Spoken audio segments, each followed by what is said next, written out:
Hello everybody, Timothy Bailey with Project Learn and our video for today. Today we're going to look at a little bit of Ohio history. Many of the states in the United States you can recognize by their shape, so you've probably seen this shape before since most of you live here. This is Ohio. Now Ohio comes from an Iroquois word, right, meaning great river.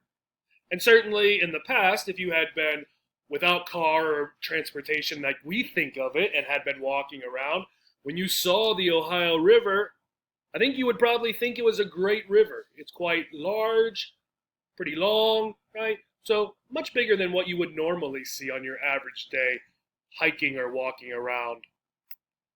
Many of you probably have also been to the capital. So the capital of Ohio is Columbus, right down here, sort of in the middle of the state.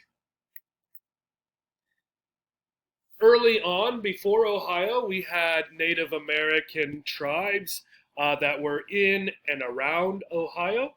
Some of them built things such as this. This is in Ohio. This is called the Serpent Mound. A mound is just piled up, in this case, dirt, right? And it can be shaped like any number of things. This one, you can see, looks kind of like, I just lost it, a snake, right? Here's its tail all the way down here, and possibly swallowing an egg. So very early Native American peoples in Ohio, the Adena, the Hopewell, built many mounds. They also built things such as this, and this is actually a pipe, right? Shaped to look like a person here, right? So this is an Adena pipe. Later, though still when the Native Americans were in the area, we had other people such as French explorers and English explorers. And this man here is a French fur trader. Fur is the hair and skin part, technically the hair, of an animal, right? Such as a dog or a cat has fur. But they would have hunted things like fox, right, for their fur. And they would hunt, trade, sell, whatever, the furs to different people. Later, this one is around 1787. Before Ohio was even a state, it was part of what is known as the Northwest Territory, along with, you can see, Michigan and Minnesota, right? Then in 1800, the Northwest Territory was divided so that parts of it could become states, just like the much earlier states here to the right. So in 1803, Ohio became the 17th state, right, to join the United States. While there were many Native American tribes coming in and out of Ohio, some of the influential ones were the Shawnee, Delaware, Ottawa, Miami, Wyandot, and Seneca Cayuga. And these tribe names you can find as cities or counties in Ohio. In fact, here is just a small part from the Iroquois tribe of names. And you can see there are rivers, there are counties, and there are cities, right, as well. Ontario, right? Okay. Many of them from Native American words, different tribe names. Ohio is known as the Buckeye State. This is a Buckeye tree. A good question might be, what is a Buckeye? Well, here it is with the leaf, and here are many of them. And you might not think to yourself, well, I know these, but I didn't know they came from a tree. I usually eat them, right? Well, you might be thinking of the candy that we make, also called a Buckeye, because it looks just like a Buckeye, the one from the tree. For the candy, you would have peanut butter inside and chocolate on the outside. Ohio has also had 7 presidents. Here we have Grant, Hayes, Garfield, Harrison, McKinley, Taft, and Harding. And similar to the Native American names or words, these names will show up on things like schools or possibly libraries. For example, down here where I live, there is a school called William McKinley High School. Okay. Ohio has also had many astronauts. Some of them more famous than others, and they do different astronaut work, right? Different jobs. The two most famous here, John Glenn, right? And down here, Neil Armstrong, right? And they talk a little bit about what the astronauts did. A company that began in Ohio, Procter and Gamble, they made soap, and they still do, among other things, right? One of the very first, Ivory, right? Ivory. And when you go to the store, you can still see Ivory Soap.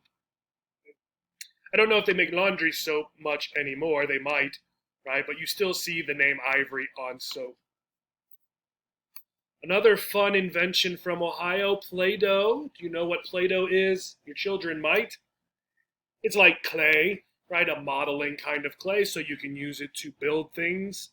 A funny fact is that Play-Doh was created to clean wallpaper. Wallpaper, the paper we put on our walls. I don't have wallpaper. But if I did, I would take the Play-Doh and I would clean the wallpaper with the Play-Doh. Only later was it used and given to schools, and children would play with the Play-Doh. All right.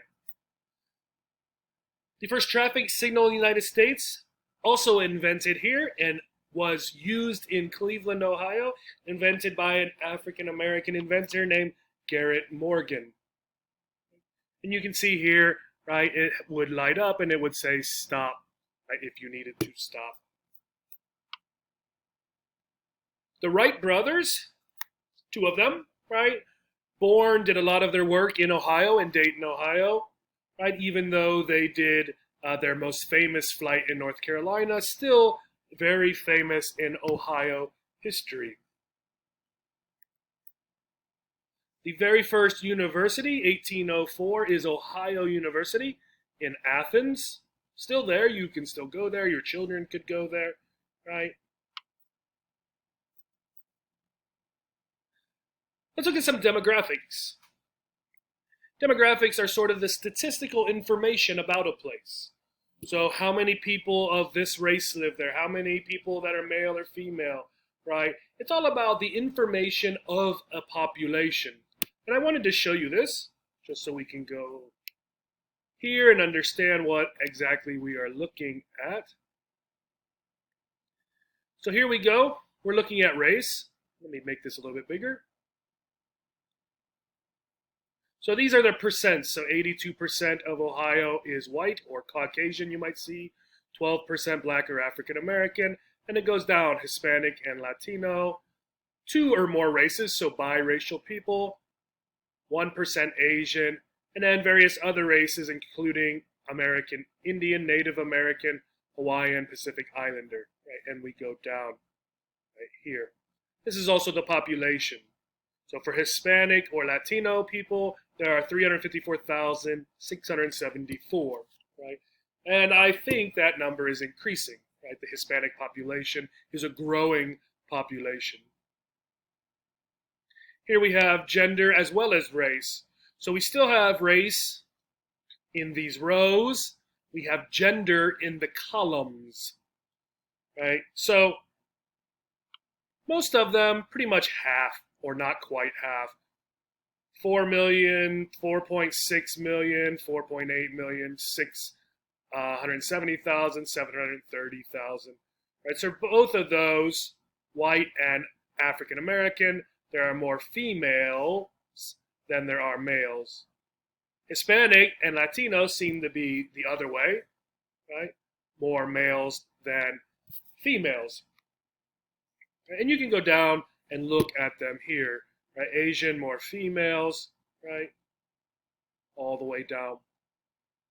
That's population again, right? So median age, right? 37 for male and 40 for female. Okay?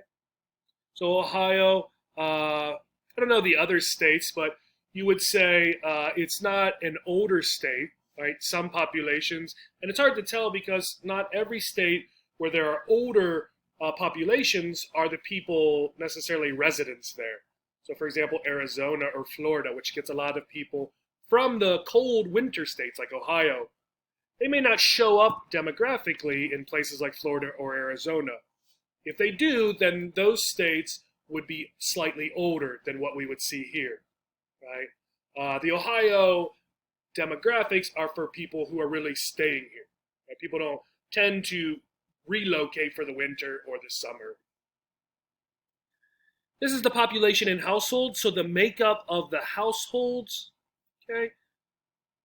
We had male up there at the top. I don't know where. Here we go. Under 5 years, 5 to 9, and you give all the different ages. Okay. So in a household, which would make sense, not as many people 20 years, right? There are more younger people here. Here's the female. I was looking for that earlier. Okay, the female population in households. Average household size, right? Looking at 2, right? So a lot of married people, perhaps without children. We have homes and we have a variety of other things as well. Okay. All right. I wanted to show you real quick. I did have a couple links for you. Let me go back. A few links. So this is a good Ohio history organization. They have a lot of things. Certainly when we are open, when the pandemic goes away, you can visit a lot of the sites that they have. But on their website, they also have a lot of information. Wikipedia is good for general ideas and general information. This Wikipedia is all about list of place names that have Native American origin. This one here you can do for Ohio and other states, right? 50 facts about whatever state you're looking at. So here I looked at 50 facts from Ohio. I hope it was interesting. It's always helpful to find something interesting as you work on and practice your English. Thank you and have a great day.